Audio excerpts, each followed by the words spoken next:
तो आप सबकी डिमांड और जानकारी टीच की मेहनत के बाद आ चुका है आपकी अर्धवार्षिक परीक्षा 2024-25 के लिए कक्षा 10वीं का सोशल साइंस यानी कि सामाजिक विज्ञान के लिए। ये वीडियो आपके लिए बहुत ज़्यादा इंपॉर्टेंट होने वाला है, क्योंकि आपके 10 दिसंबर के पेपर के लिए ना, 10 दिसंबर को जो आपका सामाजिक का पेपर होने वाला है ना, इसी में से पूरा पेपर आपका छपना है। क्योंकि इस वीडियो में आपके 2 नंबर के, 3 नंबर के, 4 नंबर के और आपका साथ में मैप कंप्लीट करवा दूंगा, है ना। ये सारे जो क्वेश्चन है ना, कौन से 2 अंक के हैं, आपको मैं सारे के सारे कवर करवा दूंगा। इसी तरीके से आपको क्वेश्चन देखने को मिलेंगे और 100% आप अच्छे तरीके से पेपर करके आओगे, है ना। सबसे पहले हम आपके 2-2 नंबर के प्रश्न देखेंगे। देखिए, आपका सबसे पहला प्रश्न दिया गया है, संसाधन किससे कहते हैं। देखिए, जो भी छात्र नया है, अभी बता रहा हूं, जो भी छात्र नया है चैनल को सब्सक्राइब कर लेना, क्योंकि अगर आप हमसे जुड़ जाएंगे तो बेहतरीन तैयारी करवा दूंगा बोर्ड एग्जाम की, है ना। तो सब्सक्राइब कर लेना, क्योंकि बहुत सारे छात्र हमसे जुड़े हुए हैं, है ना। देखिए, सबसे पहले आपका आंसर रहेगा संसाधन की परिभाषा। भाई, संसाधन क्या है? वो हर एक चीज जो हमें उपयोगी है, जो हमारी आवश्यकताओं की पूर्ति करती है ना, वो संसाधन है। जैसे मोबाइल है जिसमें आप ये वीडियो देख रहे हो, आप अपने पढ़ाई कर पा रहे हो, वो भी एक संसाधन एक तरीके से, है ना।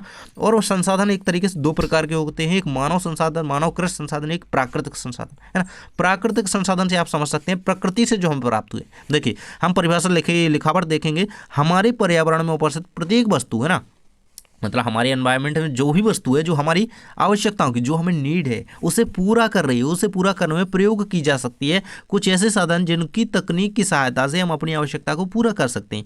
ऐसे साधनों को हम संसाधन कहते हैं, है ना। संसाधन के कुछ उदाहरण लिख सकते हैं, मिट्टी हो गया, वायु हो गया, पानी, स्कूल बैग, टिफिन हो गया, आपका मोबाइल हो गया, है ना, ईयरबड्स हो गई, कोई भी चीज़ आप लिख सकते हैं जिससे हमारी आवश्यकता की पूर्ति हो रही है। इसकी परिभाषा तो आसानी से आप लिख सकते हैं, है ना।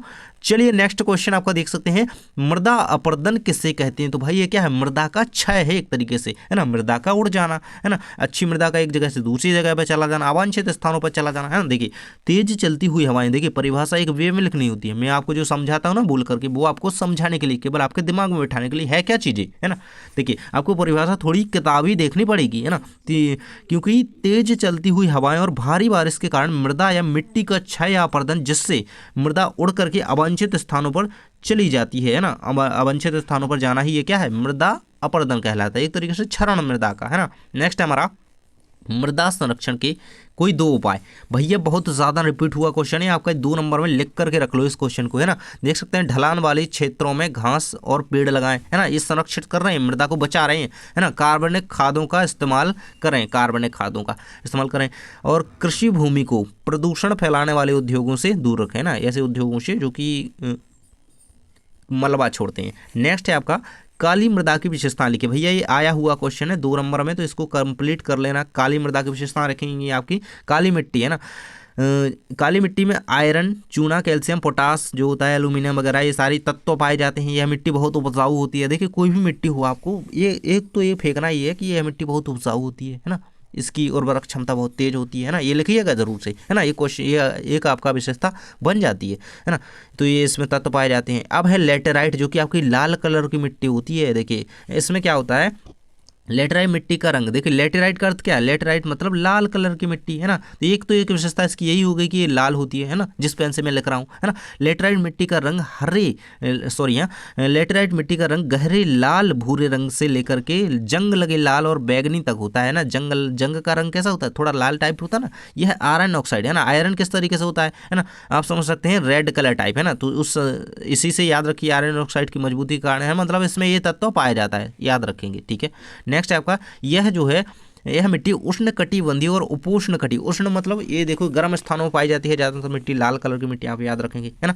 नेक्स्ट है हमारा स्थानीय स्वशासन को समझा करके लिखिए। भैया, 2 नंबर में क्वेश्चन आया हुआ है और ये आपका 1 नंबर में भी बन सकता है। स्थानीय स्वशासन क्या है, एक शब्द वाक्य में उत्तर में दे देंगे, है ना। देखिए, अगर यार वीडियो को लाइक नहीं किया है ना, तो प्लीज़ लाइक कर दिया करो और शेयर जरूर से कर दिया करो। आपका जो ग्रुप बना हुआ है ना दोस्तों का, आपके जो दोस्त जुड़े हुए हैं ना, क्योंकि कर भला तो हो भला, क्योंकि दोस्तों के साथ शेयर करोगे ना तो आपका भी भला होगा। बोर्ड एग्जाम सर पर है, रिस्क नहीं लेना है। देखिए, स्थानीय स्वशासन आपके सामने रहेगा। स्थानीय स्वशासन का मतलब है कि स्थानीय समुदायों में रहने वाले लोग अपने स्थानीय मामलों में शासन और प्रशासन में सीधे भाग ले सकें। स्थानीय स्वशासन का अर्थ क्या होता है? देखिए, मतलब सीधे नीचे स्तर पर, है ना, मतलब स्थानीय सुशासन, मतलब हमारे निचले स्तर पर भी एक सरकार का, मतलब हमारा स्वयं का शासन हो एक तरीके से, है ना। स्थानीय समुदायों में रहने वाले लोग अपने स्थानीय मामलों का वहीं पे निपटान कर सकें, है ना।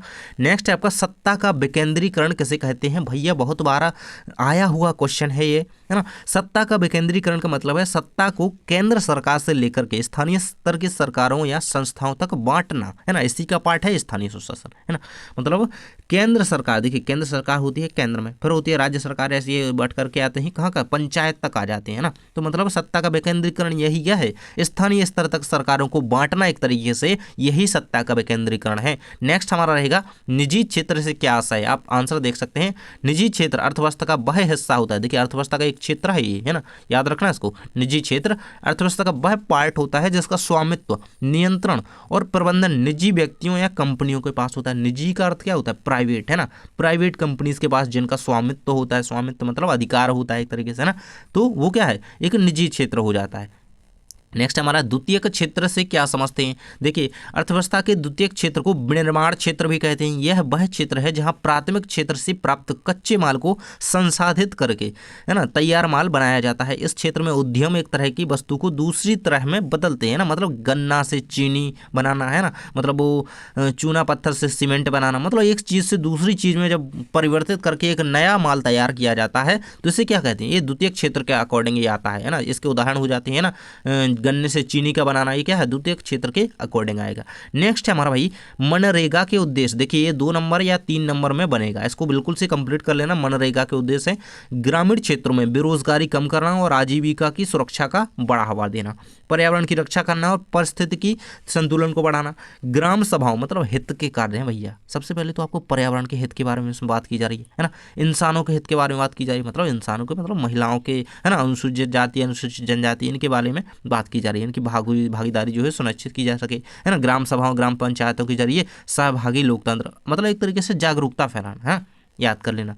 नेक्स्ट हमारा खुली बेरोजगारी क्या है ना। खुली बेरोजगारी प्रच्छन्न बेरोजगारी, इनमें अंतर तो करना ही है, आगे क्वेश्चन दिया है मैंने, है ना। देखिए खुली बेरोजगारी का मतलब होता है जब कोई व्यक्ति काम करने के लिए तैयार है और उसके पास योग्यता भी है लेकिन उससे काम नहीं है। भाई भारत में ना सबसे ज़्यादा यही है बेरोजगारी फैली है ना, खुली बेरोजगारी। हर कोई है भाई काम करने योग्य है, उसके पास योग्यता भी है, कई बड़ी बड़ी डिग्री वाले बैठे हैं, है ना, तो यही है खुली बेरोजगारी, है ना। तो बिल्कुल से इसे याद रखना, मतलब उसके पास योग्यता भी है भाई, इच्छुक भी है कार्य करने के लिए, वह चाहता है कि भाई कोई काम तो मिल जाए, है ना, उसके पास योग्यता भी है ना, बड़ी डिग्री लेकर के बैठा उसे लेकिन काम नहीं मिल रहा है, उसी यही है आपकी खुली बेरोजगारी। नेक्स्ट है आपका यूटोपिया क्या है ना, कल्पनादर्श जिसे कहती है हिंदी में। नेक्स्ट आपका रहेगा, इसका उत्तर रहेगा कल्पनादर्श या यूटोपिया एक ऐसे समाज की कल्पना है जिसे वास्तविक रूप देना लगभग असंभव। यूटोपिया शब्द ग्रीक मूल से बना है, मतलब ग्रीक भाषा का शब्द है यूटोपिया, है ना, और इसका मतलब या तो कोई जगह है नहीं या अच्छी जगह है। अरे भाई ये कैसी बात हुई, मतलब या तो कोई जगह नहीं, है ना, यूटोपिया का अर्थ क्या है, या तो कोई जगह नहीं या फिर बहुत अच्छी जगह है, ऐसा मतलब है इसका, है ना। तो एक असंभव कार्य है ऐसा, है ना, इसे वास्तविक रूप में नहीं कहा जा सकता, इस तरीके से असंभव कहा गया है। नेक्स्ट रहेगा आपका रूढ़िवादी किन पारंपरिक संस्थाओं को बनाए रखने के पक्ष में थे। भाई अगर आपको वीडियो को लग रहा है कि मैं बहुत टाइम लगा रहा हूँ, देखिए मैं आपको समझाने का प्रयास करता हूँ, क्योंकि आप अगर इधर समझ गए ना एक बार तो पेपर में आपको यार सोचना नहीं पड़ेगा, सीधे लिख दोगे जल्दी से, है ना, याद आ जाएगा।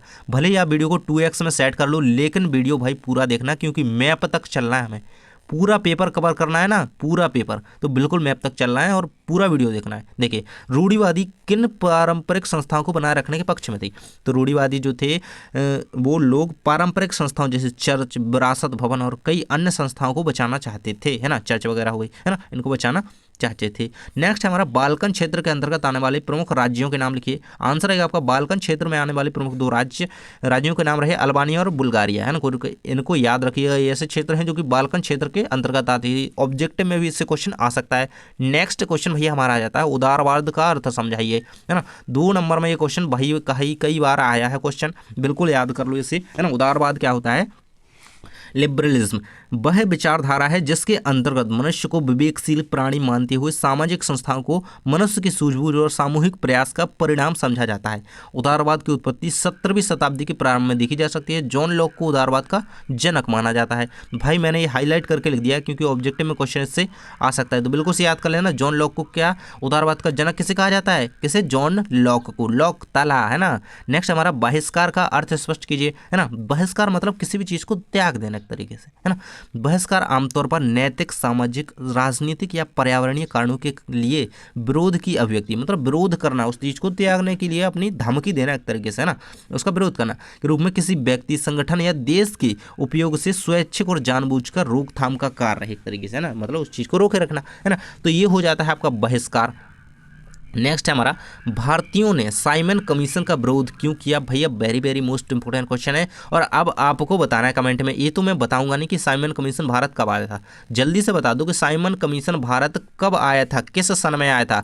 19 तो मैंने बता दिया, आगे के 2 अक्षर आपको लिखने हैं ना, 2 अंक आपको लिखने हैं। कब आया था? 19। जल्दी से बता दो कमेंट बॉक्स में। आंसर आपका रहेगा यहाँ पे देख सकते हैं, साइमन कमीशन में कोई भी भारतीय सदस्य नहीं था। ये कारण था उसका कि भारतीयों ने उसका विरोध किया, मतलब उसमें भारत का कोई भी नहीं है, सारे उधर उधर के बैठे हुए हैं, है ना, इंग्लैंड के, और इन्हीं को यहाँ पे इसका कमीशन का वो सदस्य बना दो। भारत का कोई ले नहीं रहे हैं, है ना, इसलिए सबसे पहले तो एक विरोध होता ही है भाई, है ना। कोई भी काम हो रहा हो, अगर आप उससे जुड़े हुए कोई भी कमेटी का हो, आपके घर का कोई ना हो, तो यार मज़ा नहीं आता, है ना। साइमन कमीशन के सभी सदस्य अंग्रेज थे, है ना। भारतीयों का मानना था कि भारत के हितों के लिए कानून बनाए जाने में कोई भारतीय होना जरूरी था, इसलिए उन्होंने क्या किया? विरोध किया, है ना। नेक्स्ट भाई आपका इसका रहेगा कारण, इसे भारतीयों के आत्मसम्मान का जानबूझकर अपमान माना गया, है ना। भारतीय राष्ट्रीय कांग्रेस और मुस्लिम लीग जैसे प्रमुख राजनीतिक दलों ने, है ना, उस टाइम भाई यही संस्थाएं हुआ करती थी, यही पार्टीज थी। कौन सी? कांग्रेस थी, मुस्लिम लीग, है ना, यही प्रचलित थी।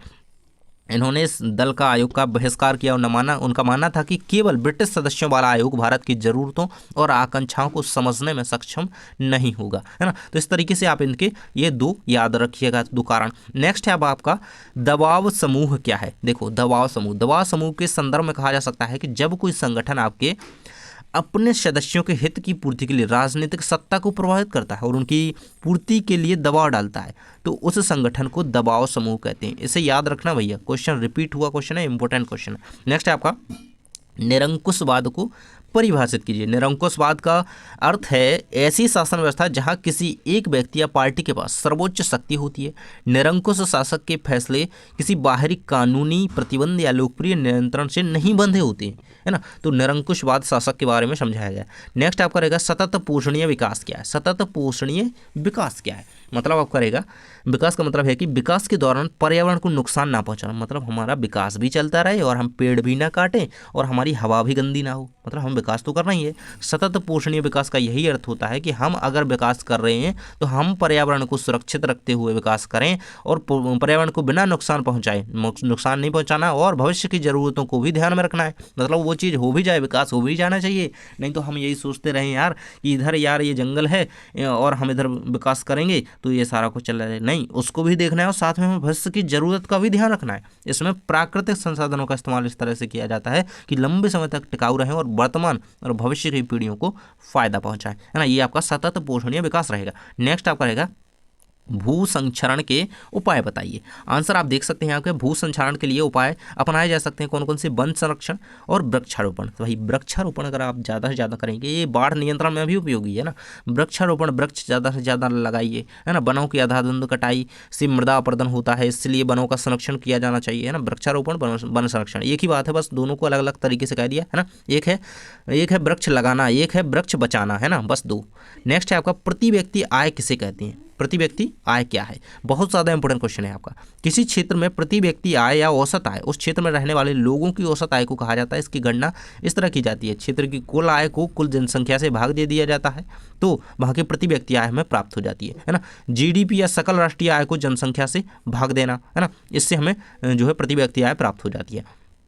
नेक्स्ट आपका रहेगा, राष्ट्रीय आय क्या है, ये आपका 1 नंबर में भी क्वेश्चन आ जा सकता है एक शब्द या वाक्य में। देखिए, यह देश में उत्पादित वस्तुओं तथा सेवाओं का कुल मूल्य तथा विदेशों से प्राप्त शुद्ध आमदनी का जोड़ है। इसको याद रखना, बहुत ज़्यादा इंपॉर्टेंट क्वेश्चन है। नेक्स्ट आपका है जल दुर्लभता क्या है। आंसर देख सकते हैं आपके, जल दुर्लभता का मतलब होता है स्थानीय स्तर पर जल की मांग को पूरा नहीं किया जा रहा। भाई देखिए, जब कोई चीज़ आपके पास बहुत कम रहेगी ना, तो वो चीज़ आपके लिए बहुत ज़्यादा कीमती हो जाएगी, दुर्लभ हो जाएगी एक तरीके से, है ना। वही है चीज़, मतलब हमारे यहाँ पे जल है ही नहीं, जल की बहुत कमी है, तो जल एक तरीके से हमारे लिए दुर्लभ हो गया ना, तो यही जल दुर्लभता हो गई, है ना। जल की मांग को पूरा नहीं किया जा रहा है, जल की कमी हो रही है, तो यही जल दुर्लभता हो गई। इसके कारण क्या है, इसके कारण आप यहाँ पे देख सकते हैं बढ़ती जनसंख्या सबसे बड़ा कारण।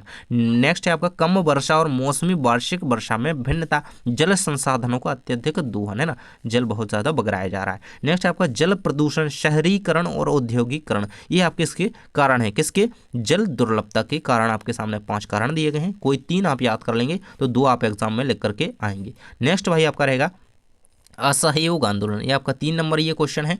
3 नंबर में से बिल्कुल से याद कर लो। असहयोग आंदोलन ने भारत की अर्थव्यवस्था पर क्या असर डाला, इसके बारे में हम कुछ पॉइंट पढ़ेंगे। यहाँ पे देख सकते हैं, इनको समझ सकते हैं। आपके सामने 2 पॉइंट आगे दिए गए हैं, फिर तीसरा नीचे है ना। विदेशी वस्तुओं का बहिष्कार किया, मतलब असहयोग आंदोलन से ये सारे असर पड़े, है ना। भारतीयों ने विदेशी वस्तुओं का बहिष्कार किया, है ना। उन्होंने सूती कपड़ा वगैरह, है ना, हथकरघों के उद्योगों को बढ़ावा दिया, है ना। इस आंदोलन के दौरान लोगों ने विदेशी वस्तुओं का बहिष्कार किया, एक तरीके से भारतीय वस्तुओं को अपनाया। इससे भारतीय कपड़ा मिलों और हथकरघों का उत्पादन बढ़ा, है ना। विदेशी कपड़ों का आयात कम हुआ, 1921-22 के बीच विदेशी कपड़े का आयात आधा रह गया, मतलब इस तरीके से बहिष्कार किया गया, है ना। नेक्स्ट है आपका विदेशी कपड़ों की कीमतें घट गईं। विदेशी कपड़ों की कीमतें 102 करोड़ रुपए से घटकर 57 करोड़ रुपए रह गईं।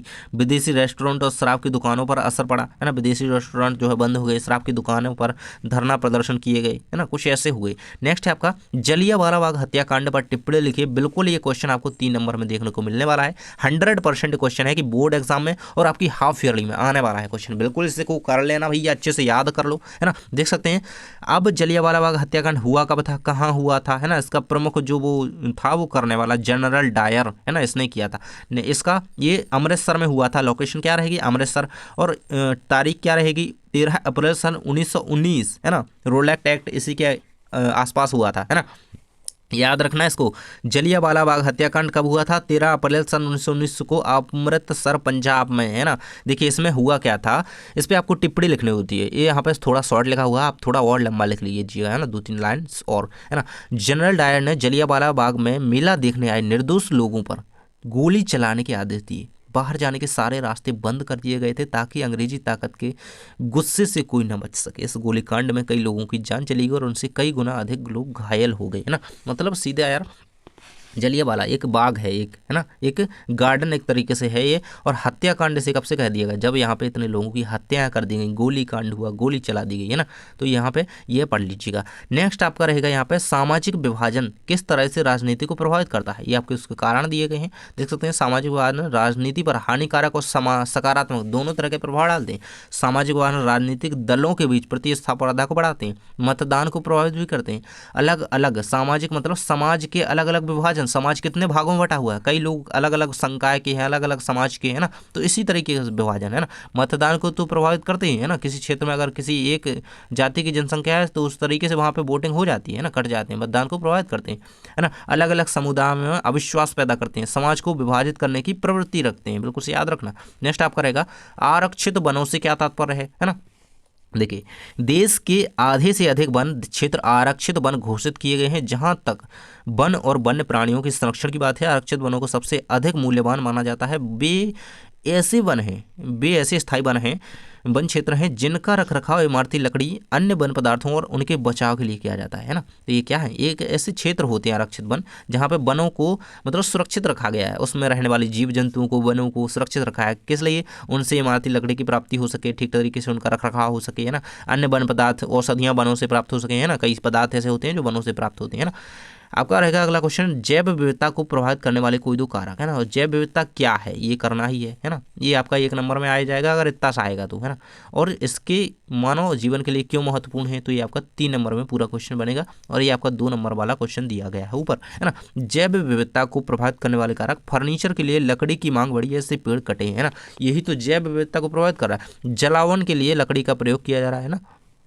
देखिए नेक्स्ट क्वेश्चन, जैव विविधता क्या है, तो जीवों में पाई जाने वाली विविधता, विविधता मतलब भिन्नता, है ना। अलग अलग जीव पाए जाते हैं हमारे यहाँ, सबके यहाँ, है ना। तो जीवों में पाई जाने वाली विविधता को ही क्या कहते हैं, जैव विविधता कहते हैं, है ना, बायोडायवर्सिटी। इसको पढ़ करके रखना। जैव विविधता किसी दिए गए पारिस्थितिकी तंत्र के भीतर या पूरे ग्रह पर जीवन रूपों में की भिन्नता की डिग्री है ना। इसको पूरा कंप्लीट कर लीजिएगा, है ना। ये क्यों महत्वपूर्ण है हमारे लिए, मनुष्य सहित ये सभी जीवित जीव एक दूसरे पर अनिश्चित है, मतलब हर एक जीव भाई, अपन देख लो, अपन पूरी तरीके से मैं कह लूँ ना, अगर पेड़ पौधे नहीं हो ना तो भाई बहुत दिक्कत आ जाएगी, है ना। कई सारे जीव हैं ऐसे जो ना हो तो बहुत ज़्यादा दिक्कत आ जाएगी। हम एक दूसरे पर निर्भर हैं, पूरा मनुष्य जाति, है ना, मनुष्य जाति हो गए, एनिमल्स हो गए, हम एक दूसरे से ही चल रहे हैं, है ना। तो क्या है ये, इसीलिए हमें जरूरी है जैव विविधता। नेक्स्ट हमारा आ जाता है क्वेश्चन, जैविक और अजैविक संसाधन क्या है, उदाहरण दीजिए। 3 नंबर में क्वेश्चन लिख करके रख लो, जैविक और अजैविक, है ना। जैविक संसाधन जीव मंडल से प्राप्त होते हैं। अजैविक संसाधनों में वे सभी चीजें शामिल होती हैं जो निर्जीव होती हैं। इसमें क्या है, जैव का मतलब जीवित होता है, अजैविक का मतलब मरा हुआ, मतलब निर्जीव कह सकते हैं इसे, है ना, से बनी होती है। और जैविक संसाधन के उदाहरण क्या है, इससे क्वेश्चन बनेगा, उदाहरण में क्वेश्चन आएगा। जैविक संसाधन के उदाहरण लिखिए, है ना। कौन से, मनुष्य हो गया, वनस्पति, मतलब जो चीज़ें चलती फिरती हैं, सांस लेती हैं, है ना। पेड़ पौधे भी ले सकते हैं, वनस्पति हो गया ना। और अजैविक क्या है, चट्टाने हो गए, धातु हैं, भूमि, जल, मिट्टी, है ना। ये क्या है, अजैविक संसाधन, बिल्कुल से याद रखना है इसे। नेक्स्ट हमारा, संघीय सरकार कैसे कहते हैं भैया, 2 नंबर में क्वेश्चन लिख लो, यहाँ पर एक शब्द या वाक्य उत्तर में 1 नंबर में आएगा। संघीय सरकार वह सरकार होती है जिसमें शक्तियाँ केंद्रीय प्राधिकरण और देश की कई अन्य इकाइयों में के बीच बटी होती हैं, बिल्कुल याद रखना। नेक्स्ट क्वेश्चन है, गठबंधन सरकार कैसे कहते हैं भैया, यही क्या अभी भारत में बनी हुई है ना, मोदी जी की भी सरकार बनी है ना, ये गठबंधन सरकार के अकॉर्डिंग ही बनी हुई है, बिल्कुल से याद रखना। यही क्या है, गठबंधन सरकार, मतलब जब 2 पार्टियां मिलकर के एक सरकार बनाती हैं तो वो क्या है, ये गठबंधन सरकार कहलाती है, बिल्कुल से याद रखना। तो ये रहेगी आपकी गठबंधन सरकार। गठबंधन सरकार राजनीतिक दलों के मिलाकर, है ना, मिलकर सरकार बनाने की व्यवस्था को कहा जाता है। मतलब जब 2 पार्टीज मिलकर के एक सरकार बनाती हैं तो वो क्या है, गठबंधन सरकार कहलाती है। गठबंधन हो गया, वहां पे 2 सरकारों का बंधन हो गया, है ना, देख सकते हैं। नेक्स्ट आपका रहेगा संकटाग्रस्त जातियों के नाम, बिल्कुल भैया 2 नंबर में क्वेश्चन आया हुआ है, मोस्ट सिलेक्टेबल क्वेश्चन है, कर लेना इसको। जो प्रजातियां, है ना, संकटग्रस्त क्या होता है, मतलब जो यार खत्म होने की कगार पर, लुप्त होने की कगार पर जो प्रजातियां पहुंच चुकी हैं उन्हें संकटाग्रस्त जातियां कहते हैं, उन्हें विलुप्त। और कौन कौन सी जातियां ऐसी हैं जो संकटाग्रस्त हैं, विलुप्त हैं, है ना, उनके नाम बताइए। तो देखिए कैसा, कौन कौन हो गया, काला हिरण हो गया, मगरमच्छ हो गया, ये वही है सलमान भाई वाला, है ना, मगरमच्छ हो गया, भारतीय जंगली गधा हो गया, है ना, भारतीय गैंडा हो गया, शेर पूंछ वाला बंदर हो गया, सगई हो गया, है ना, मणिपुरी हिरण। तो इस तरीके से इनको याद रखेंगे भैया, संकटाग्रस्त ये प्रजातियां हैं, बिल्कुल ये आपके लिए इंपॉर्टेंट है। नेक्स्ट आपका उद्यान व जीव अभ्यारण्य में अंतर लिखिए, है ना, वन्य जीव अभ्यारण्य जो होता है ना। वैसे मेनली दोनों एक ही चीज़ है, लेकिन हाँ दोनों में अंतर आपको याद रखना चाहिए। उद्यान, राष्ट्रीय उद्यान जो होते हैं, वन्य जीव अभ्यारण्य, दोनों को जानवरों के संरक्षण के लिए ही बनाया गया, मतलब दोनों का काम तो एक ही है ना, जिससे हम जानवरों की जान मान का ख्याल रखें, उन्हें बचा सकें। राष्ट्रीय उद्यान ज़्यादा सुरक्षित होता है, जबकि वन्य जीव अभ्यारण्य उतना अधिक सुरक्षित नहीं होता। मतलब राष्ट्रीय उद्यान देखिए भैया, राष्ट्रीय स्तर की चीज़ है, बहुत अधिक सुरक्षित एक तरीके से होती है। राष्ट्रीय उद्यान वन्य जीव अभ्यारण्य की अपेक्षा अधिक शक्तिशाली होता है। भाई सुरक्षित है तो शक्तिशाली होगा, बस, है ना, बनाना पड़ता है चीज़ों को। नेक्स्ट है आपका, किस मौर्य शासक ने प्रमुख रूप से जल संसाधनों के लिए निर्माण करवाया, तो देखिए ये कौन थे, चंद्रगुप्त मौर्य। इसने क्या करवाया था, बांध, झील और सिंचाई तंत्रों का निर्माण करवाया था, याद रखना। चंद्रगुप्त मौर्य ने बहुत अच्छे अच्छे कार्य किए, है ना। दिल्ली का हौज खास कब और किसने बनवाया था, तो दिल्ली का हौज खास जो है श्री फोर्ट क्षेत्र में ये बनवाया गया था। किसने बनवाया था, इल्तुतमिश ने, है ना। इल्तुतमिश की पुत्री का नाम क्या था, रजिया सुल्तान, बिल्कुल से याद रखना, है ना, रजिया सुल्तान, भारत की पहली महिला प्रशासक रजिया सुल्तान का नाम याद रखिएगा। नेक्स्ट आपका रहेगा, जल संरक्षण के लिए कृषि क्षेत्र में किस क्रांति की आवश्यकता है, तो जल संरक्षण के लिए यहाँ पे शुष्क कृषि तकनीकों तथा सूखा प्रतिरोधी फसलों के विकास द्वारा अब कृषि क्षेत्र में क्रांति लाने की आवश्यकता है ना, क्योंकि जल की बहुत ही कमी हो रही है। अगला है आपका, अमेरिकी महाद्वीप की खोज किसने की, क्रिस्टोफर कोलंबस, है ना, कोलंबस याद रखिए बस इतना। नेक्स्ट भाई आपका, जोलबेराइन नामक शुल्क संघ क्या था और इसकी स्थापना क्यों की गई थी? यहाँ पे देख सकते हैं यह एक जर्मन शुल्क संघ था। इसमें अधिकांश जर्मन राज्य शामिल थे। यह संघ 1834 में प्रशा की पहल पर स्थापित हुआ था, है ना, इसको याद कर लीजिएगा।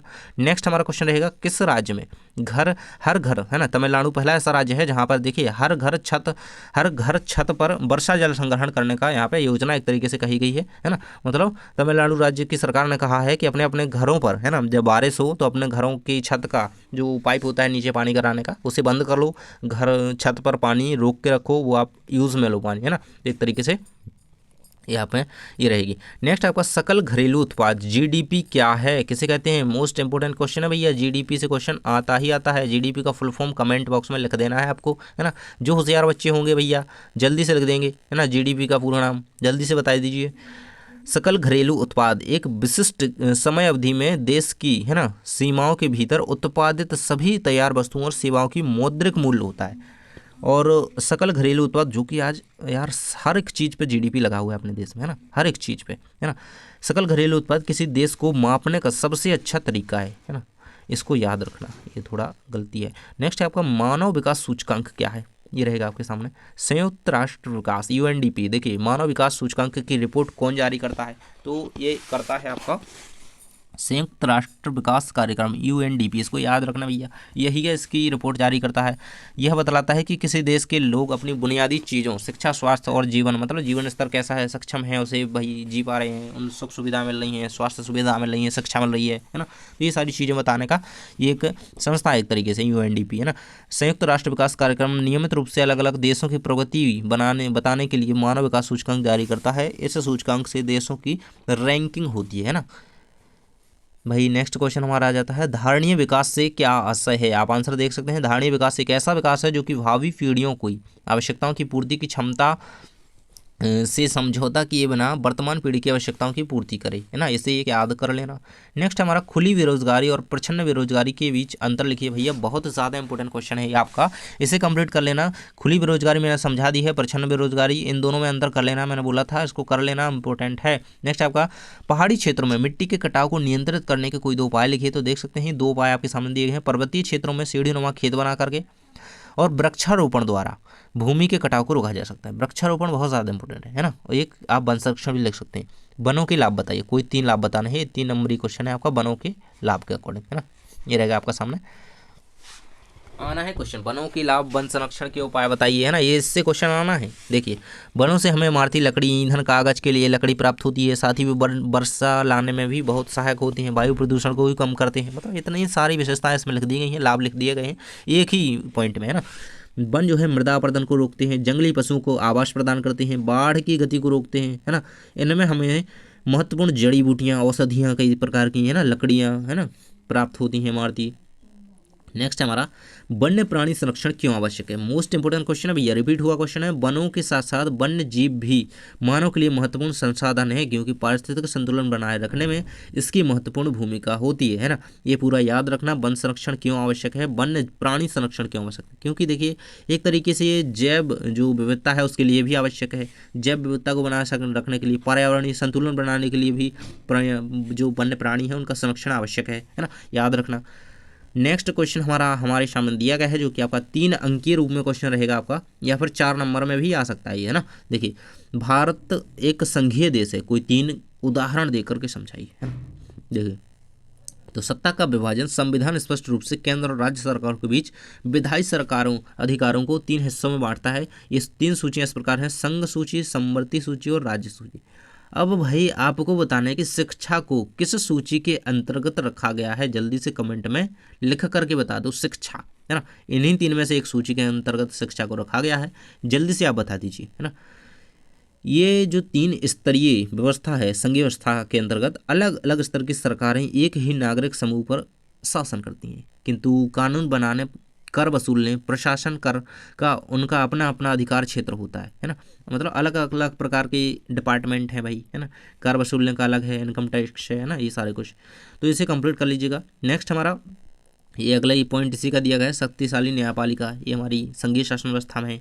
संघीय शासन व्यवस्था की महत्वपूर्ण विशेषता, भैया ये 3 नंबर क्वेश्चन में आने वाला है, 3 नंबर में ये आने वाला है, इसको बिल्कुल स्क्रीनशॉट ले लो या फिर जो भी जैसा बने बिल्कुल लिख लो, दिमाग में बिठा लो, छाप लो, जैसे भी छपे, है ना। सरकार के कोई दो, है ना, सरकार के 2 या अधिक स्तर संघीय शासन व्यवस्था में क्या होता है कि सर्वोच्च सत्ता केंद्रीय प्राधिकरण उसकी विभिन्न अनुषंगिक इकाइयों के बीच में बट जाती है ना। नेक्स्ट पॉइंट है इसका, एक नागरिक समूह अलग अलग अधिकार क्षेत्र, मतलब एक नागरिक समूह क्षेत्र रहेगा, उसके अलग अलग अधिकार क्षेत्र रहेंगे वहाँ पे, है ना। कानून बनाने का अलग, कर वसूलने का अलग, है ना, उसी तरीके से। नेक्स्ट आपका संविधान की सर्वोच्चता, संविधान में सरकार के विभिन्न स्तरों को अधिक क्षेत्र अधिकार क्षेत्र स्पष्ट रूप से वर्णित होते हैं, इसलिए सरकार के प्रत्येक स्तर को के अस्तित्व पर प्राधिकार संवैधानिक रूप से सुरक्षित होते हैं, है ना। वीडियो को प्लीज़ लाइक कर दो यार, क्योंकि यार बहुत ज़्यादा मेहनत लगती है ये वीडियो बनाने में, है ना, बनाने में, और ये सारे क्वेश्चंस आपके लिए लाने में। लाइक कर दिया करो। नेक्स्ट आपका क्वेश्चन रहेगा, वन एवं वन्य जीव संरक्षण में सहयोगी रीति रिवाज पर संक्षिप्त टिप्पणी लिखिए। आपके सामने आंसर दिया गया भाई, है ना। वन्य जीव, देखिए वन्य जीव संरक्षण के लिए तो आप समझ सकते हैं हमारे भारत में, है ना, रीति रिवाज कितने सारे हैं, है ना, हम कितने अपनाते हैं भाई। हम वृक्षों की पूजा हम करते हैं, है ना, तो एक तरीके से वो एक रीति रिवाज है ना। हम वन्य जीवों की भी पूजा करते हैं, है ना, तो वो एक तरीके से क्या है, रीति रिवाज है। देख सकते हैं उत्तर रहेगा, भारत एक सांस्कृतिक वैविध्य वाला देश है। यहाँ के लोग पारंपरिक रूप से प्रकृति, झरना, पहाड़, पेड़ पौधे, सूर्य चंद्रमा हो गए, पशु पक्षी हो गए, है ना, तो इनकी हम क्या है, पूजा करते हैं, इनके हम उपासक रहे हैं। अपने विभिन्न रीति रिवाजों द्वारा इसके प्रति श्रद्धा को ये प्रकट करते आ रहे हैं। देखिए अपनी श्रद्धा से अपन को लिखना है इसके बारे में, है ना। वन्य जीवों को हम अपने रीति रिवाज से कैसे हम रिलेट कर सकते हैं, है ना, तो इनके बारे में लिखना है। देखिए, और ये यहाँ पे पढ़ेंगे हम, ये राजस्थान में बिश्नोई लोग हो गए, खेजरी के वृक्ष, काले हिरण, नीलगाय आदि मोर को सुरक्षा एवं संरक्षण प्रदान करते हैं, है ना। मतलब वो एक तरीके से उन्हें पूजते हैं, वो उनकी रीत है भैया कि इन्हें कुछ नहीं होना चाहिए, इनकी सुरक्षा हमारा करना कर्तव्य है। उड़ीसा एवं बिहार की कुछ जनजातियाँ शादी के दौरान इमली और आम के पेड़ों की पूजा करती हैं, है ना। मतलब देखिए हम बरगद के पेड़ की भी पूजा करते हैं, पीपल की भी करते हैं, ना। तो ये सारे क्या है, एक हमारे रीति रिवाज है, इससे हम क्या कर पा रहे हैं, इससे हम अपने वन का संरक्षण कर पा रहे हैं एक तरीके से। नेक्स्ट हमारा क्वेश्चन रहेगा यहाँ पे, भारतीय वन्य जीव संरक्षण अधिनियम 1972, तो क्या कब भारतीय वन्य जीव संरक्षण अधिनियम कब आया था, 1972 में, याद रखना, क्वेश्चन बना हुआ है इससे। आंसर आपके सामने रहेगा। इस तरीके से देख सकते हैं, इस अधिनियम में वन्य जीवों के आवास संरक्षण के लिए अनेक प्रावधान थे। सारे भारत में रक्षित जातियों की सूची प्रकाशित करके संकटग्रस्त जातियों के बचाव पर, अधिकार प्रबंधन पर, वन्य जीव आवासों पर, है ना, कानूनी रक्षण तथा जंगली जीवों के व्यापार पर रोक लगाने के लिए प्रबल दिया गया, है ना। नेक्स्ट आपका पॉइंट रहेगा, कई परियोजनाओं की घोषणा की गई, है ना। इसके बाद है, इसके इसी अधिनियम के अंदर कुछ समय पहले भारतीय हाथी, काला हिरण, चिंकारा, ये क्या है, ये संकटाग्रस्त जातियां हैं, हाथी वगैरह हो गया, काला हिरण, चिंकारा, है ना, ये बहुत कम बचे हुए हैं भारत में, तो इनके लिए कानून बनाए गए। नेक्स्ट क्वेश्चन हमारा रहेगा, संगठित क्षेत्र को लोक कल्याणकारी क्यों कहा जाता है, 2 नंबर में क्वेश्चन लिख लो, ये आपका रहेगा, है ना। देखिए संगठित क्षेत्र में रोजगार की अवधि नियमित होती है, लोगों के पास सुनिश्चित काम होता है एवं वे क्षेत्रक सरकार द्वारा पंजीकृत होते हैं, उन्हें सरकारी नियमों एवं विनियमों का अनुपालन करना होता है। इसे कंप्लीट कर लेंगे। शेयर कर दो यार दोस्तों के साथ, है ना, शेयर कर दो वीडियो को, क्योंकि यार गला सूख जाता है सर बोलते बोलते ना, इतने तो आप लोग कर सकते हो थोड़ा। आप लोगों की अगर मैं मेहनत कर रहा हूँ ना, तो आपको केवल और केवल अपने लिए मेहनत करने हैं, है ना, मेरे लिए मेहनत नहीं करनी है, आपको अपने लिए मेहनत करनी है। मैं आपके लिए मेहनत कर रहा हूँ, आपको बहुत अच्छी कंटेंट प्रोवाइड कराता हूँ, अच्छे क्वेश्चन लाता हूँ। प्लीज़ एक लाइक शेयर जरूर से कर दिया करो, कमेंट भी कर दिया करो, है ना।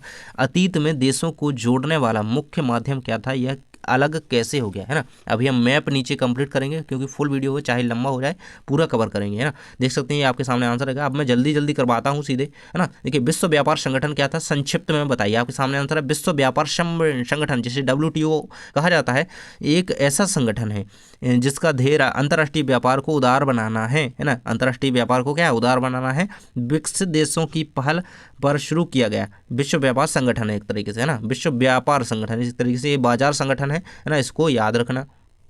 नेक्स्ट हमारा औपचारिक स्रोत तथा अनौपचारिक क्षेत्रक जो है स्रोत, है ना, के बीच प्रमुख अंतर लिखिए। तो अनौपचारिक और औपचारिक इस तरीके से आप अंतर लिखेंगे। क्षेत्रक है, ये स्रोत कह सकते हैं।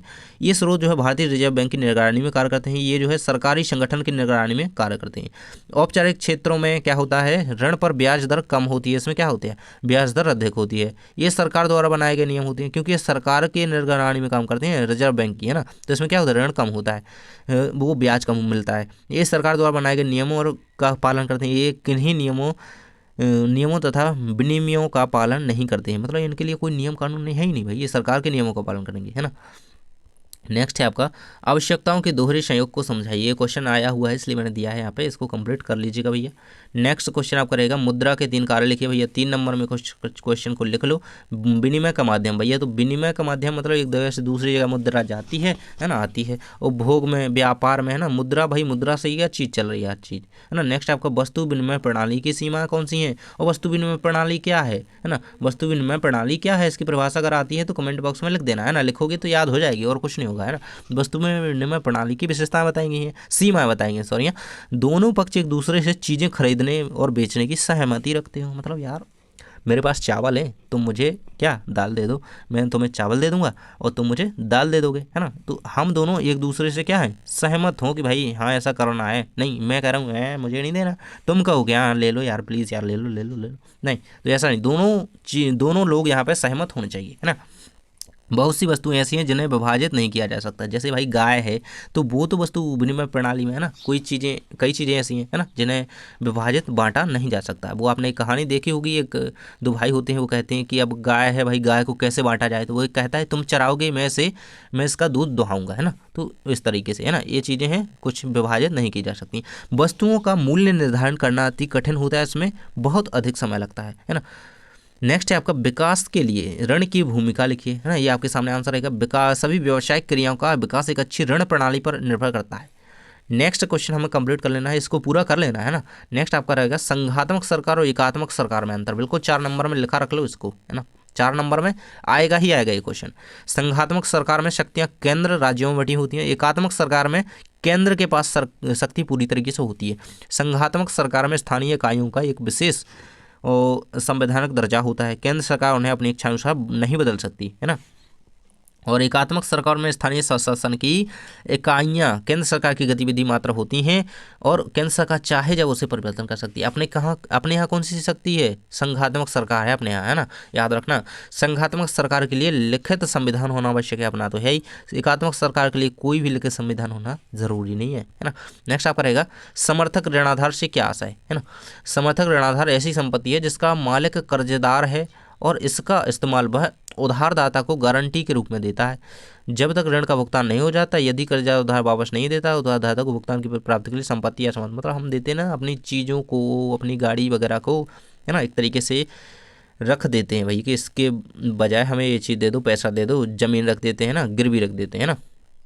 नेक्स्ट हमारा क्वेश्चन आ जाता है सन 1992 के संविधान संशोधन के पहले और बाद के स्थानीय सुशासन के 3 महत्वपूर्ण अंतर लिखिए। तो ये सामने आपके अंतर दिए गए हैं, 1, 2 और 3, तीनों को कंप्लीट कर लेना। नेक्स्ट क्वेश्चन आपका रहेगा एकात्मक शासन व्यवस्था के 3 दोष बताइए। भैया अपने देश में तो ये है नहीं, लेकिन इसके दोष आपको पता होने चाहिए, है ना। एकात्मक शासन व्यवस्था में संपूर्ण शक्ति केंद्रीय शासन में होती है ना। अतः स्वाभाविक रूप से यह भय रहता है कि केंद्रीय सरकार शासन के सभी क्षेत्रों में मनमानी ना करने लगे, है ना। प्रजातंत्रीय शासन की सरकार की सफलता नागरिकों की राजनीतिक चेतना पर निर्भर करती है। ये आपका रहेगा नेक्स्ट पॉइंट। नेक्स्ट हमारा आ जाता है सरकार द्वारा वन संरक्षण के लिए किए गए प्रयासों को लिखिए। तो ये सारे प्रयास सरकार द्वारा किए गए हैं, एक पॉइंट रहेगा, दूसरा पॉइंट रहेगा और आपके सामने तीसरा पॉइंट इसका कंप्लीट आंसर के साथ दिया गया है पूरा, है ना, इसको याद कर लेना। नेक्स्ट आपका क्वेश्चन रहेगा हमें भारत में ऋण के औपचारिक स्रोतों को बढ़ाने की आवश्यकता है, क्यों? तो इसे याद कर लीजिएगा। नेक्स्ट 3 पॉइंट दिए गए हैं आपके इसके बाद 4 नंबरी प्रश्न आपका दिया गया है भारतीय संविधान में केंद्र और राज्यों के बीच शक्ति का विभाजन किस प्रकार किया गया है, समझाइए। इसको याद कर लेना, है ना। शक्तियों को किस तरीके से बांटा गया, मतलब कुछ शक्तियाँ जो है केंद्र के पास हैं, कुछ राज्य के पास है ना, कुछ ऐसी। पारिस्थितिक तंत्र क्या है, मोस्ट इंपोर्टेंट क्वेश्चन है 4 नंबर में, है ना। वन पारिस्थितिक तंत्र की उपयोगिता, इतना आएगा तो 2 नंबर में आ जाएगा, है ना। ये परिभाषा 2 नंबर में। भौतिक पर्यावरण और उनमें रहने वाले जीवों को सम्मिलित रूप से पारिस्थितिक तंत्र कहते हैं। नेक्स्ट क्वेश्चन हमारा आ जाता है सरकार के प्रबंधन क्षेत्रों के वनों को कितने वर्गों में बांटा गया, समझाइए, है ना। तो ये आपका आंसर दिया गया है आरक्षित वन, रक्षित वन और वर्गीकृत वन। और नेक्स्ट है हमारा क्वेश्चन स्थानीय सरकारों के क्या लाभ हैं, इनको समझाइए। तो आप आंसर पूरा देख सकते हैं, स्थानीय सरकारों के क्या लाभ होते हैं। देखिए तो स्थानीय सरकारों को संवैधानिक दर्जा देने के लिए संवैधानिक दर्जा दिए जाने से हमारे यहाँ लोकतंत्र की जड़ें और मजबूत हुई हैं। इसने महिलाओं के प्रतिनिधित्व को बढ़ावा दिया है। स्थानीय समस्याओं का सुलझाव स्थानीय स्तर पर ही हो जाता है ना, सीधे वहीं हाईकोर्ट नहीं भागना पड़ता। नेक्स्ट हमारा भाई कंटेनर क्या है, इसकी उपयोगिता बताइए। तो ये आपके सामने रहेगा, वस्तुओं को लाने वाले जाने के लिए किसी बड़े डिब्बे का यूज़ हम करते हैं, उसे हम कंटेनर कर सकते हैं ना, कहते ही हैं।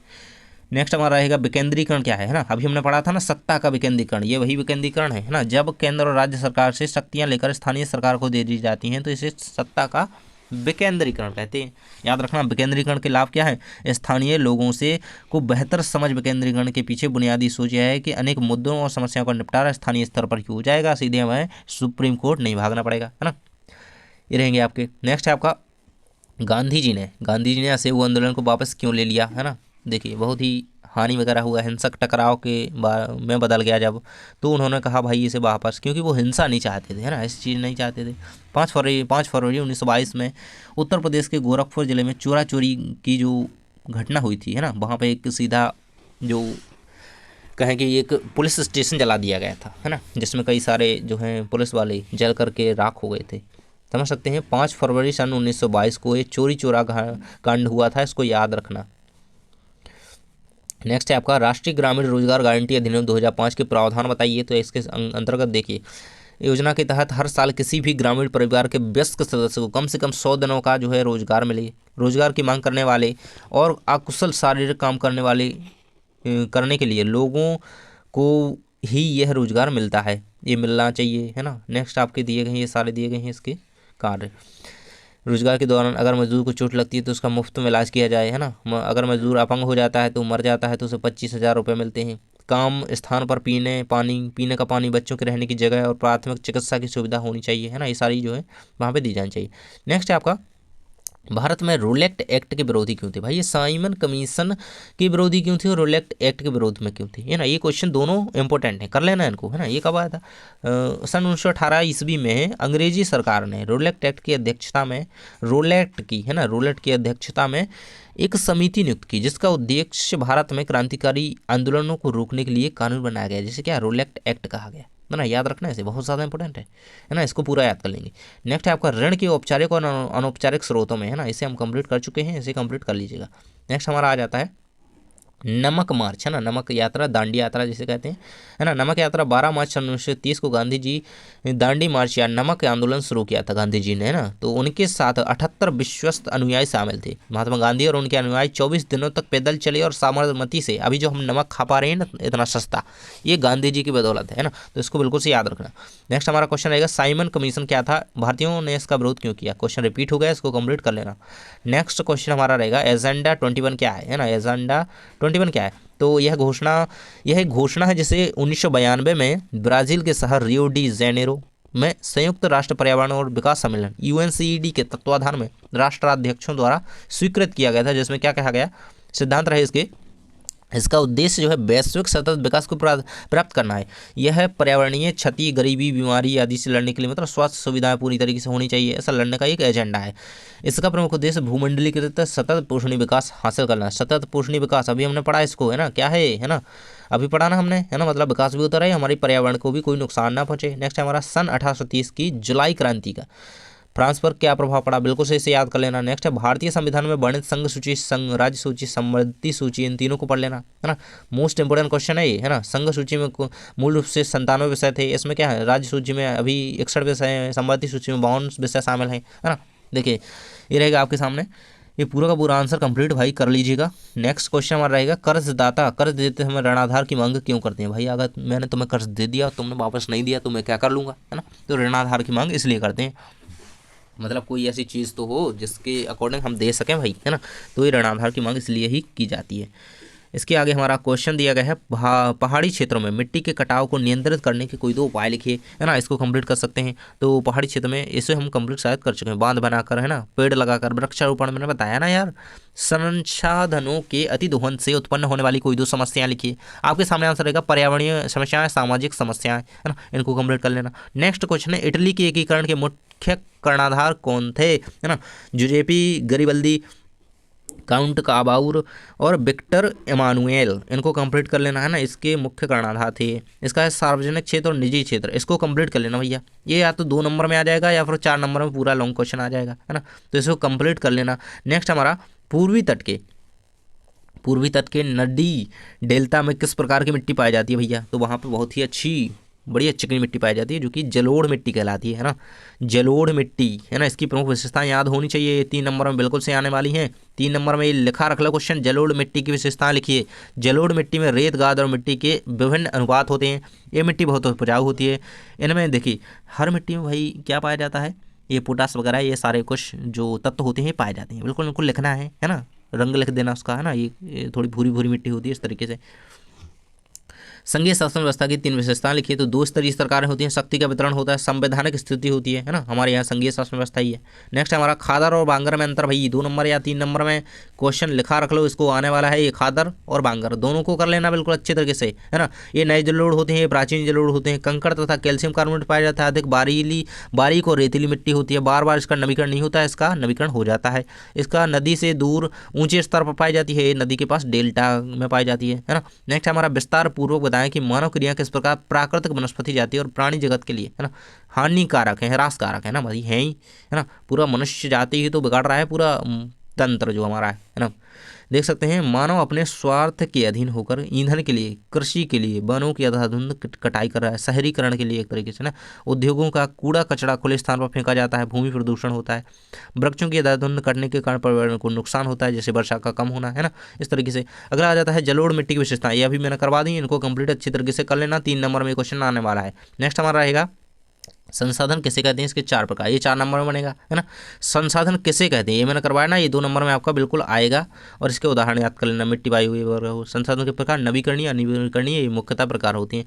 नेक्स्ट है चिपको आंदोलन पर टिप्पणी लिखिए है ना। चिपको आंदोलन क्या है ये देख सकते हैं भाई, बहुत ज़्यादा इंपॉर्टेंट है। चिपको आंदोलन के प्रमुख जो थे वो कौन थे है ना, इसको याद कर लेना पूरा। कहाँ हुआ था, रैणी गांव में हुआ था, इसको याद रखना, गढ़वाल के रैणी गांव में। नेक्स्ट है आपका 11वीं शताब्दी में सबसे कृत्रिम झील कहाँ बनवाई गई। तो 11वीं शताब्दी में सबसे कृत्रिम झील है ना भोपाल झील में, भोपाल में बनवाई गई एक तरह से है ना। भोपाल को झीलों का नगर कहा जाता है, पता ही होगा हमको है ना। भाखड़ा नागल परियोजना का महत्व लिखिए, ये आपके सामने आंसर रहेगा। नेक्स्ट क्वेश्चन भाई चंबल परियोजना का संक्षेप में वर्णन कीजिए, आप आंसर लिख सकते हैं। नेक्स्ट है आपका नर्मदा बचाओ आंदोलन, भाई ये बहुत ज़्यादा इंपॉर्टेंट क्वेश्चन है, बिल्कुल से इसे कंप्लीट कर लेना। 3 नंबर में क्वेश्चन आया हुआ है, मोस्ट सिलेक्टेबल क्वेश्चन है, बिल्कुल से 4 पॉइंट याद कर लेना। देख सकते हैं नर्मदा बचाओ आंदोलन एक गैर कानूनी सरकारी संगठन है, एक NGO है एक तरीके से ना, जो जनजातीय लोगों, किसानों और पर्यावरणविदों और मानवाधिकार कार्यकर्ताओं को गुजरात में नर्मदा नदी पर सदाशिव बांध के विरोध में लामबंद करता है। देखिए नेक्स्ट क्वेश्चन हमारा रहेगा जर्मनी के एकीकरण की प्रक्रिया का वर्णन कीजिए, आपके सामने दिए गए हैं। आरंभ विलियम प्रथम के प्रशासनिक सिंहासन पर आसीन होना, बिस्मार्क द्वारा जर्मनी एकीकरण की भूमिका तैयार करना, वियना कांग्रेस एकीकरण में बाधा है ना। तो ये सारे पॉइंट याद रखना। नेक्स्ट हमारा आ जाता है भाई ब्रिटेन में राष्ट्र राज्य का निर्माण एक लंबी प्रक्रिया का परिणाम है, किस प्रकार से, ये सारे पॉइंट आप लिख देंगे तो आपका आंसर कंप्लीट हो जाएगा है ना। नेक्स्ट क्वेश्चन हमारा रहेगा सूती वस्त्र उद्योगों के औद्योगिकरण का ब्रिटेन में क्या प्रभाव पड़ा। तो भारतीय वस्त्रों को अंतर्राष्ट्रीय बाजारों में भारी प्रतिस्पर्धा का सामना करना पड़ा है ना। ये सारे पॉइंट आप लिख दीजिएगा, 3 पॉइंट दिए गए हैं। अगला है आपका कॉर्न लॉ क्या था, very very most important question. Corn law अगर अलग से आए तो 2 नंबर में क्वेश्चन बनेगा, और अलग पूरा क्वेश्चन आए तो ये 4 नंबर में क्वेश्चन आएगा है ना। ये देख सकते हैं आपके सामने इसके पॉइंट दिए गए हैं, इसको याद रखना। कॉर्न मतलब यहाँ पे मक्का है ना, इसके बारे में बताया गया है। अगला क्वेश्चन आपका क्या है, ब्रिटेन की अर्थव्यवस्था पर प्रथम विश्व युद्ध के क्या परिणाम हुए। Very very most important question, selectable question है, कर लेना है ना। युद्ध के बाद भारतीय बाजार में अपनी वर्चस्व वाली स्थिति को प्राप्त करने के लिए जो है कठिन हो गया ब्रिटेन के लिए, यह कठिन हो गया। ब्रिटेन को विश्व स्तर पर अब जापान से भी मुकाबला करना था। ये सारे क्वेश्चन को तैयार कर लेना। नेक्स्ट है आपका आर्थिक महामंदी के कारण बताइए भाई। आर्थिक महामंदी के कारण आपके सामने दिए गए हैं। पहला कारण रहेगा महामंदी की शुरुआत 1929 में हुई है ना, ये सारा। दूसरा कारण दिया गया, ये तीसरा, चौथा, 5वां है ना। हजारों बैंक जो है दिवालिया हो गए उस समय जब महामंदी चली ना, उस टाइम है ना। उद्योगपति जब मांगने लगे भाई तो उनको कर्ज देने के लिए भी लाले पड़ गए। अगला क्वेश्चन है वैश्वीकरण का अर्थ क्या है, बहुत ज़्यादा इंपॉर्टेंट क्वेश्चन, 2 नंबर में आएगा। वैश्वीकरण क्या है, पूरा अगर क्वेश्चन आता है इस तरीके से है ना, तो ये 4 नंबर में आपको क्वेश्चन बनेगा है ना। अगला है ब्रेटन वुड्स समझौता का अर्थ क्या है ना, इसे कंप्लीट कर लीजिएगा भाई है ना। ब्रेटन वुड्स समझौता है ना, ये कब हुआ था, 1944 में अमेरिका स्थित न्यू हैम्पशायर के ब्रेटन वुड्स नामक स्थान पर संयुक्त राष्ट्र मौद्रिक एक वित्तीय सम्मेलन में बनी थी है ना। इसमें क्या हुआ था, अंतर्राष्ट्रीय मुद्दों को सब विश्व बैंक की स्थापना हुई, और ब्रेटन वुड्स व्यवस्था निश्चित विनिमय दरों पर आधारित होती है ना। विश्व बैंक की स्थापना कब हुई है ना, तो ये देख सकते हैं यहाँ पे, ये रहेगा है ना। नेक्स्ट आपका रहेगा अफीम युद्ध क्या था, very very most important question है ना। अफीम युद्ध भाई देख सकते हैं अफीम युद्ध का अर्थ है जब इंग्लैंड ने जो है चीनियों पर अफीम आयात करने पर दबाव डाला तो दोनों देशों के बीच संघर्ष, मतलब जिस कारण ये युद्ध हुआ ना उसी का नाम दे दिया भाई अफीम युद्ध, युक्त नहीं युद्ध, है ना, जिसको अफीम युद्ध कहा जाता है। चीनियों का शारीरिक व नैतिक पतन हुआ, इसके क्या का प्रभाव पड़े चीन पर, तो चीनियों का पतन हुआ भाई। चीन के खजाने के रूप में 5 बंदरगाह ब्रिटिश व्यापारियों के लिए खोलने पड़े, है ना, चीन को बिना किसी अवधि की हांगकांग को ब्रिटेन को सौंप दिया गया। ये रहेगा। नेक्स्ट है आपका भारतीय संविधान में केंद्र और राज्यों के बीच शक्तियों का बंटवारा किस प्रकार किया गया है, तो ये रहेगा कंप्लीट आंसर। संघ सूची, प्रतिरक्षा, विदेश, बैंकिंग, संचार, मुद्रा आदि राष्ट्रीय महत्व के विषय, राज्य सूची, पुलिस, व्यापार, ये सारा क्या है, ये समवर्ती संघ सूची के अकॉर्डिंग सारा कुछ आता है, समवर्ती सूची के अकॉर्डिंग कुछ चीज़ें आती हैं ना, समवर्ती सूची के अकॉर्डिंग शिक्षा आती है, ये देख सकते हैं यहाँ पे, है ना, इसको याद रखना, ये कई बार आया क्वेश्चन है, मैंने यही पूछा था ऊपर, है ना।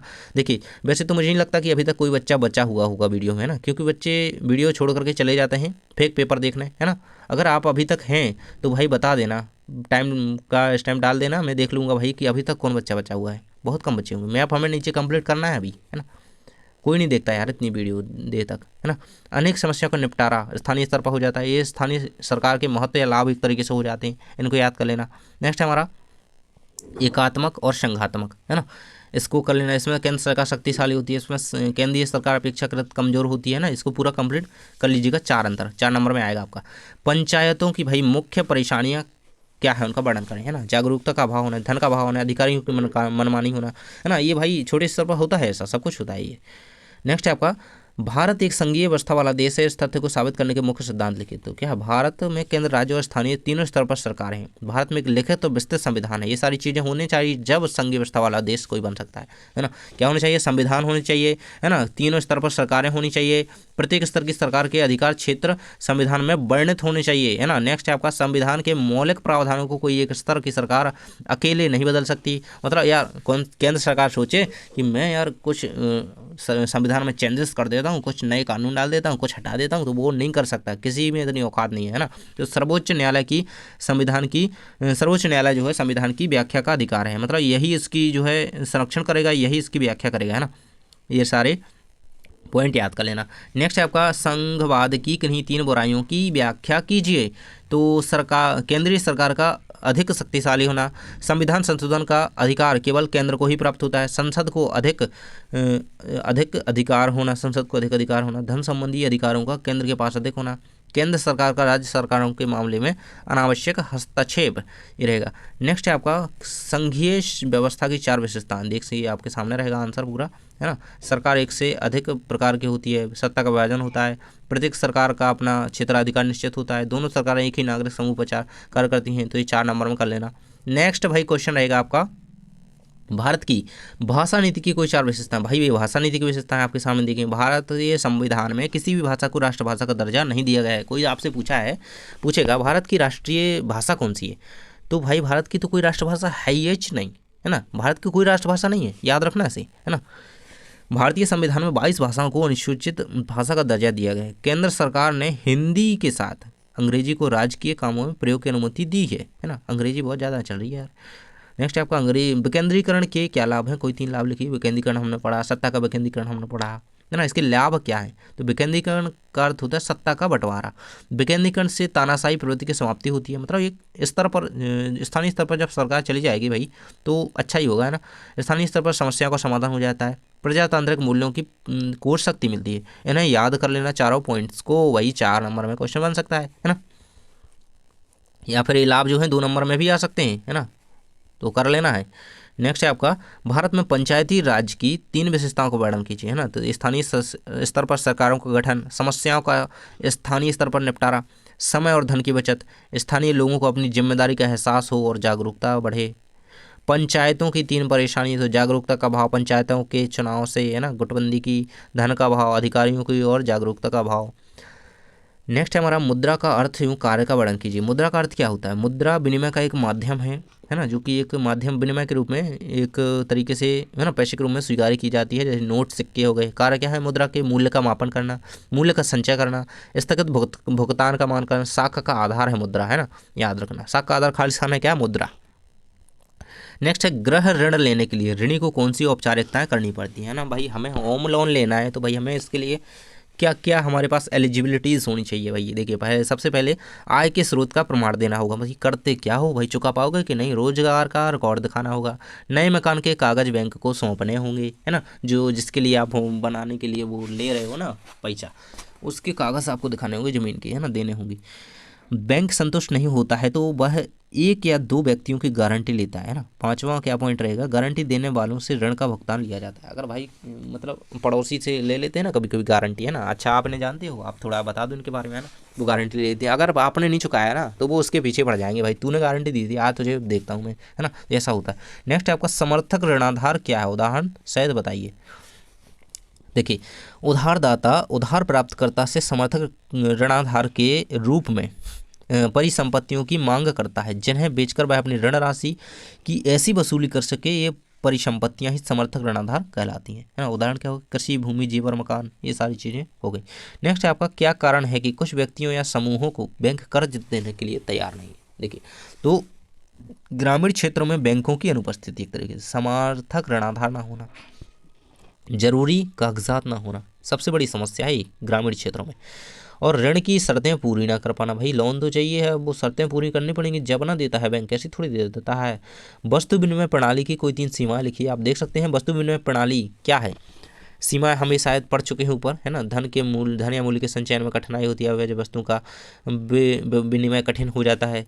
नेक्स्ट है आपका अविभाज्य, मतलब जो चीज़ें बांटी नहीं जा सकती हैं ना, वो कैसे हम विनिमय में करेंगे। साख के औपचारिक व अनौपचारिक क्षेत्र की विशेषता लिखिए। साख की औपचारिक विशेष क्षेत्र कौन से हैं, बैंक, सहकारी समितियां, पूर्व निश्चित ब्याज दर, उधार लेने वाले का शोषण नहीं किया जाएगा। इस तरीके से ये औपचारिक और अनौपचारिक इसकी हो जाती हैं। नेक्स्ट है भाई वस्तु विनिमय प्रणाली की कोई 3 सीमा लिखी है, तो देख सकते हैं आप यहाँ पे आंसर आपके सामने दिया गया है। नेक्स्ट क्वेश्चन हमारा रहेगा, राष्ट्रीय ग्रामीण रोजगार गारंटी 2005 के अधिनियम के 3 प्रावधान लिखिए। तो 100 दिन के रोजगार मिलना चाहिए, काम उपलब्ध ना होने की स्थिति में बेरोजगारी का भत्ता दिया जाना चाहिए, ग्रामीण क्षेत्रों में वरीयता देना, है ना, ये सारे कुछ होनी चाहिए। नेक्स्ट हमारा प्राथमिक क्षेत्र से आप क्या समझते हैं, भाई 4 नंबर में क्वेश्चन लिखा रख लो भैया, बहुत इंपॉर्टेंट क्वेश्चन है प्राथमिक क्षेत्र, है ना। तो प्राथमिक क्षेत्र के अंतर्गत क्या आती है, कृषि आती है, डेयरी उद्योग आते हैं, मत्स्य उद्योग आती है, वानिकी आती है। तो क्या है प्राथमिक क्षेत्र के उदाहरण है, इनको याद रखना, ऑब्जेक्टिव में क्वेश्चन 1 नंबर में बनेगा। प्राथमिक क्षेत्र का उदाहरण है निम्न में से, तो क्या है, कृषि के, याद रखना, है ना, ये सारे भी हैं। और ऐसे कंप्लीट कर लीजिएगा। अब भाई हमारे 4 नंबर के ना मैप्स आ जाते हैं। तो मैप्स कौन कौन से आपको करने हैं, मैं थोड़ा जूम कर देता हूँ। सबसे पहले आप देख सकते हैं यहाँ पे आएगा क्वेश्चन इस तरीके से, भारत के मानचित्र पर निम्नलिखित को दर्शाइए। भाई अभी तक बचा है कोई वीडियो में कि नहीं बचा है भाई, तो कोई भी बचा है अगर तो मैप लिख देना कमेंट बॉक्स में, मैप लिख देना, मैं समझ जाऊँगा। हाँ कमेंट जब चेक करता हूँ ना मैं समझ जाऊँगा, हाँ यार बच्चे ने इतना लंबा वीडियो देखा है अभी तक, है ना। तो देख लेना भाई, ये रहेंगे ये सारे क्षेत्र, काली मिट्टी के क्षेत्र हो गए, छोटा नागपुर पठार क्षेत्र हो गया, है ना। इन सारे क्षेत्रों को ना आप यहाँ पे देखिए वर्णित करना सीख लो, है ना, कहाँ पे छोटा नागपुर पठार ये है ना। और ये क्या हो गया, राणा सागर प्रताप बांध है, बांध वगैरह हो गया, राष्ट्रीय उद्यान हो गया, ये आपके आते ही आते हैं, है ना। तो इनको सारे को क्या करना है, आपको इन्हें यहाँ पे लिखना सीख लेना है। नेक्स्ट आपको आ जाता है, देखिए आपको इसमें क्या, विजयपुर, बालाघाट, अमरकंटक, मुंबई हाईको, यहाँ पे इसको बताना है आपको कहाँ पे। तो विजयपुर ये रहा आपका, अमरकंटक रहा, बालाघाट रहा, ये तो एमपी में ही अपने, है ना। और नेक्स्ट आपका मुंबई हाई, तो मुंबई के, है ना, बम्बई हाई कहते हैं जिससे, जहाँ से तेल निकाला जाता है। देखिए नेक्स्ट आपका रहेगा आपका, भारत के मानचित्र में निम्न ऊर्जा संयंत्रों को दर्शाइए। तो रावतभाटा, तारापुर, कलापक्कम संयंत्र, नरौरा परमाणु संयंत्र। तो भाई ये चीज़ें हैं कहाँ पे, तो भाई नरौरा देखिए ये रहेगा आपका यहाँ पे यूपी में, ये रहेगा रावतभाटा यहाँ पे, ये रहेगा आपका तारापुर, है ना, ये कलापक्कम आपका रहेगा, है ना, इस तरीके से। नेक्स्ट भाई आपका रहेगा, भारत के मानचित्र में निम्नलिखित को दर्शाइए। देखिए आपको सबसे पहले तो मैप को समझना होगा कि कौन स्थान पर कौन सा राज्य है, उसी तरीके से आप आंसर देंगे, है ना। और चीज़ें कौन सी हैं, नेवैली हो गई, बरौनी हो गई, तूतीकोरिन हो गई, सतपुड़ा हो गया, ये सारी ये क्या है, पहाड़ वगैरह हैं। सतपुड़ा है श्रेणी पहाड़ है ना, नेवैली होगी, तूतीकोरिन हो गई, बरौनी हो गई, इस तरीके से समझा। नेक्स्ट हमारा पेज आ जाता है, यहाँ पे देख सकते हैं आपके गेहूं उत्पादक क्षेत्र पूछे जाए, चाय उत्पादक क्षेत्र हो गए, भोपाल खेतड़ी हो गए, सिंह भूमि, मलासखंड हो गया आपका, काला कांडला बंदरगाह, ये सारे बंदरगाह वगैरह हो गए, क्षेत्र हो गए। देखिए गेहूं उत्पादक क्षेत्र, देखिए गेहूं उत्पादक क्षेत्र का कभी भी आए तो यूपी और एमपी का क्षेत्र आपको विशेषकर ध्यान रखना है, क्योंकि यहीं पर सबसे ज़्यादा जो है क्या होता है, गेहूँ उत्पादन होता है। देखिए ये रहे, ये लाइन्स आपको दिख रही है ना इस तरीके से, ये क्या है, गेहूँ उत्पादक क्षेत्र है, इनको याद रखना है ना। देखिए ये भोपाल है हमारी राजधानी, जहाँ से आपके एमपी बोर्ड के पेपर भैया आने हैं, है ना। देखिए कांडला बंदरगाह है, ये रहा खेतड़ी आपका यहाँ पे दिया गया है ना। ये पाकिस्तान, इस देशों को जरूर से याद रखना है। साइड में चाइना हो गया, यहाँ पे म्यांमार है, ये बांग्लादेश से घुसा हुआ है ना, इनको याद रखिए। चलिए भाई आगे देख लेते हैं। आगे आपका एक और दिया गया है नीचे, ये रहेगा, एक शायद पेज छूट गया बीच में। देखिए, भारत के मानचित्र में मुख्य ऊर्जा संयंत्र को प्रदर्शित कीजिए। कौन सी? बंगाल की खाड़ी, बोकारो हो गया, कोरबा हो गया, सिंगरौली हो गया। सिंगरौली क्या है? मध्य प्रदेश का प्रमुख ऊर्जा संयंत्र है, याद रखना ये, है ना, अपने यहाँ है। कोलकाता बंदरगाह हो गया, काकरपारा परमाणु संयंत्र हो गया, अरब सागर हो गया। अरब सागर देखिए, इन समुद्रों को तो पहले समझ लो। अरब सागर इस तरफ है ना, हिंद महासागर नीचे है, ये बंगाल की खाड़ी यहाँ पे कोलकाता का नीचे है ना। और ये हमारी कर्क रेखा गई है। कर्क रेखा कहाँ से गई है? मध्य प्रदेश से गई है, भारत के 8 राज्यों से गई है। बिल्कुल से याद कर लो ऐसी चीज़ें, है ना। ये म्यांमार है, यहाँ पे चाइना है, यहाँ पे पाकिस्तान है ना। ये चीज़ें आपको पता होनी चाहिए। तो ये सारी कुछ रहेंगी। और देखिए यार, बहुत ज़्यादा मेहनत लगी यार वीडियो बनाने में, गला सूख गया है बोलते बोलते। तो प्लीज़ यार वीडियो को लाइक कर दो, एक दोस्त के साथ ज़्यादा नहीं, शेयर कर देना प्लीज़, प्लीज़ शेयर कर देना, है ना। और आप जल्दी से कमेंट बॉक्स में बता दो यदि अभी तक कोई वीडियो में बचा हुआ है तो जल्दी से बता देना, है ना। लास्ट में अगर कोई बचा है, बहुत कम बच्चे होंगे वैसे तो, है ना। तो जाओ चैनल पर और अन्य सब्जेक्ट्स के वीडियो देखो। इसी तरीके से हर एक सब्जेक्ट का वीडियो आपको मिल जाएगा। इंस्टा पे फॉलो कर लेना, व्हाट्सएप चैनल पर जुड़ जाना और टेलीग्राम को ज्वाइन कर लेना, है ना। सब्सक्राइब जरूर से कर लेना क्योंकि बोर्ड में हमें साथ में चलना है। थैंक्स फॉर वॉचिंग, मिलते हैं नेक्स्ट वीडियो में।